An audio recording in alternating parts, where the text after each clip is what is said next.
तृणादपि सुनीचेन तरोरपि सहिष्णुनाम् अमानिनां मानदेन कीर्तनीय सदा हरि, कीर्तनीयम सदा हरि। श्री हरि के नाम का, भगवन नाम का, प्रभु के नाम का, राम नाम का उच्चारण कैसे करना चाहिए, नाम जप कैसे होना चाहिए, राम राम कृष्ण कृष्ण हरि हरि की पुकार कैसे की जाए, इसी संदर्भ में कल्याण पत्रिका में नाम साधना के सूत्र प्रस्तुत किए गए, जिसमें मानस केसरी पंडित वाल्मीकि प्रसाद जी मिश्र रामायणी द्वारा नामजप की अद्भुत महिमा का गान करते हुए नामाश्रय में कैसे रहा जाए, इसे बतलाया गया। नामजप की यह गुप्त विधि, यह वास्तविक विधि आपको राम राम राम राम जप राममय कर देगी।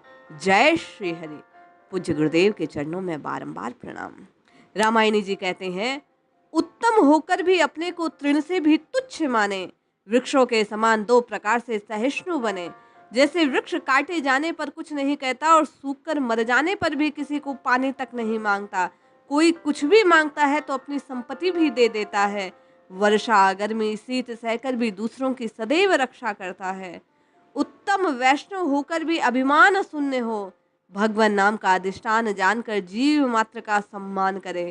इस प्रकार जो भगवान नाम का आश्रय लेता है, उसमें भगवत चरणों के प्रति प्रेम का प्रादुर्भाव होता है। तृणादपि सुनीचेन, अर्थात तृण की अपेक्षा भी तुच्छ होकर भगवान नाम का आश्रय लेना होगा।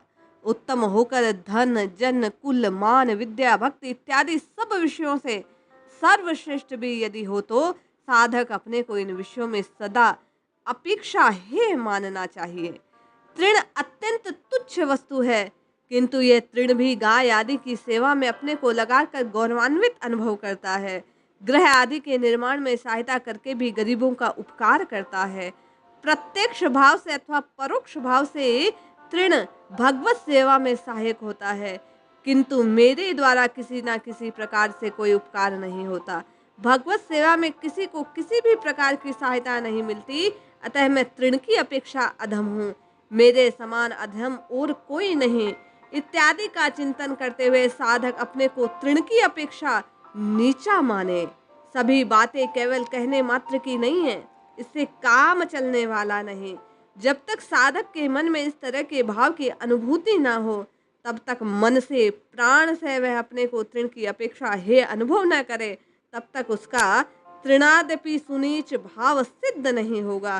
तरुरोपि सहिष्णुना, वृक्ष के समान सहिष्णु होकर भगवान नाम का जप करना चाहिए। जैसे दोनों प्रकार से काटे जाने पर भी और नष्ट हो जाने पर भी सहायता नहीं मांगता, वृक्ष की पहली सहिष्णुता, कोई व्यक्ति यदि काट डाले तो उसे कुछ कहता नहीं, आपत्ति प्रकट नहीं करता, दुख नहीं करता। वृक्ष की सहिष्णुता को साधक ग्रहण करे। जो नाम का फल भगवत प्रेम पाने की इच्छा करे, उसको इसी प्रकार की सहिष्णु बनना चाहिए। कोई दूसरा भी यदि उसको किसी प्रकार का अहिष्ट करता नजर आए, यहाँ तक कि उसके प्राण लेने भी आए, तो उसको कुछ ना कहे, उसके कार्य में किसी प्रकार की बाधा न दे, मन से अनिष्टकारी प्रति रुष्ट ना हो, तनिक भी विचलित ना हो। अपने आप को भगवान का मानकर, भगवान का जानकर, प्रत्येक कर्म में भगवान की इच्छा को जानकर सब कुछ सहना। साधक अविचल चित्त रहते हुए प्रसन्नता पूर्वक सब सहन करे। दुख विपत्ति से उद्धार की आशा से किसी भी प्रकार की कोई सहायता प्रार्थना ना करे। सब कुछ अपने लिए कर्मों का फल मानकर अविचलित मन से केवल हरि के नाम का उच्चारण करे। रामायणी जी कहते हैं, वृक्ष के और भी गुणों की बात की जाए तो वृक्ष से जो कुछ भी मांगता है, वृक्ष उसे अपने पास की सारी संपत्ति, पत्र पुष्प डाल फल यही दे देता है। खाली काटे जाने पर भी जड़ काटकर पुनः पत्र पुष्प आदि से सर्व संपन्न हो उसकी रक्षा करता है। अपना शत्रुमान कभी निराश नहीं होता। इसी प्रकार नाम साधक को उदार चित्त वाला होना चाहिए। रामायणी जी कहते हैं, जो कुछ चाहे हो जाए, सामर्थ्य के अनुसार अवश्य दूसरों की सहायता करनी चाहिए। शत्रुता के व्यवहार को त्याग देना चाहिए। याचना की निराशा को हृदय से त्यागना चाहिए।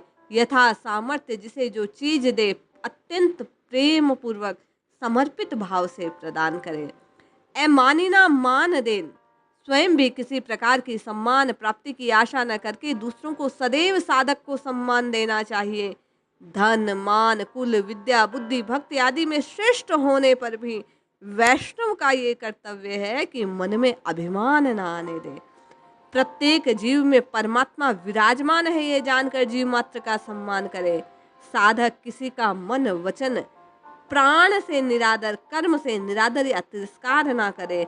साधारण जीव जंतु की भी नाम जापक को अवहेलना नहीं करनी चाहिए। कीर्तनीय सदा हरि, वैष्णव जनों को सदैव कीर्तन करते रहना चाहिए। अपने को तृण की अपेक्षा है मानकर सदैव भगवत चिंतन करते हुए संकीर्तन करना चाहिए। वृक्ष की तरह सहनशील होकर सर्वोत्तम होकर भी अपने सम्मान की अपेक्षा न करके सब जीवों में भगवत बुद्धि रखते हुए सबका सम्मान करते हुए भगवान का भजन भगवत प्रेम की मन में अभिलाषा रखनी चाहिए। रामायणी जी कहते हैं, भगवान नाम की साधना में भगवत प्रेम उत्पन्न हो सकता है, किंतु माया के वशीभूत जीवों के लिए ये भाव सुलभ नहीं है। ये साधन सापेक्ष है। ये भाव पाने के लिए नित्य संकीर्तन भगवत चरणों में प्रार्थना करें। मन से नित्य निरंतर नाम का आश्रय लेने से ही नाम की कृपा से साधक के मन में ये भाव पुष्ट हो सकता है। नाम संकीर्तन के प्रभाव से भगवत प्रेम का उदय हो सकता है, अन्यथा कोई ऐसी युक्ति नहीं जो भगवान के प्रति प्रेम को उत्पन्न कर दे। भगवान नाम से संपूर्ण पापों का समन नाश हो जाता है। भगवत प्रेम से आविर्भाव से मन में नवदा भक्ति का उदय होता है। प्रेम से उदय होने पर प्रेम के विकार स्वेद पुलक गदगद वाणी अश्रुधार आदि अष्ट सात्विक भाव साधक के हृदय में उत्पन्न होते हैं।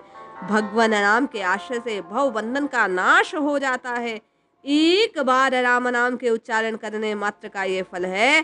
तो यदि सीताराम सीताराम सीताराम सीताराम ये संकीर्तन किया जाए तो भगवत प्रेम का उदय न हो, अश्रुधार ना बहे, तो समझ लेना कि अनेक जन्मों के संचित अपराधों के कारण श्री सीताराम नाम रूपी बीज का अंकुरण नहीं हो रहा है, जिसमें नामा अपराध संचित है। भगवान नाम का आश्रय लेने पर नामा अपराध दूर हो सकता है। अपराध दूर होने पर भगवत प्रेम के उदय होने की संभावना प्रबल हो जाती है। वैष्णव अपराध ना करे। एक बार सीताराम ग्रहण करने पर हृदय में भगवत प्रेम का उदय होता है। अपराध करने पर, बार बार नाम संकीर्तन करने पर भगवत प्रेम का उदय ना हो, ये हो नहीं सकता। जिस अपराध के कारण ऐसा हो रहा है, प्रभु से बारंबार उसके लिए क्षमा याचना करनी चाहिए।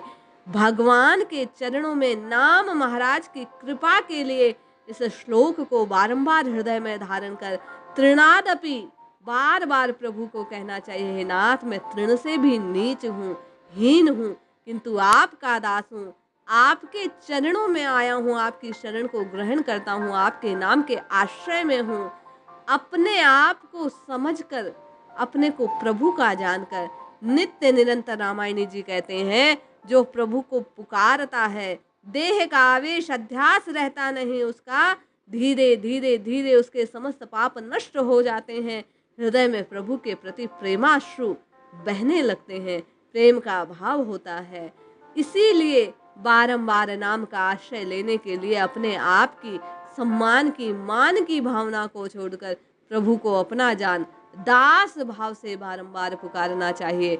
रामायणी जी कहते हैं, ऐसा करने पर निश्चय ही भगवत प्रेम की प्राप्ति साधक को होती है। इसलिए हम और आप भी रामायणी जी के कहे अनुसार राम राम कृष्ण कृष्ण की पुकार, तृण से भी हीन स्वयं को जान, राघवेंद्र को सर्वोच्च जान, नित्य निरंतर उनके नाम की पुकार लगाएं।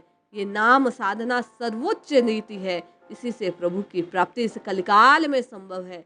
इसलिए जपते रहिए, रटते रहिए और प्रभु को पुकारते रहिए, निश्चय ही मुझ आपका कल्याण होगा। जय श्री हरि।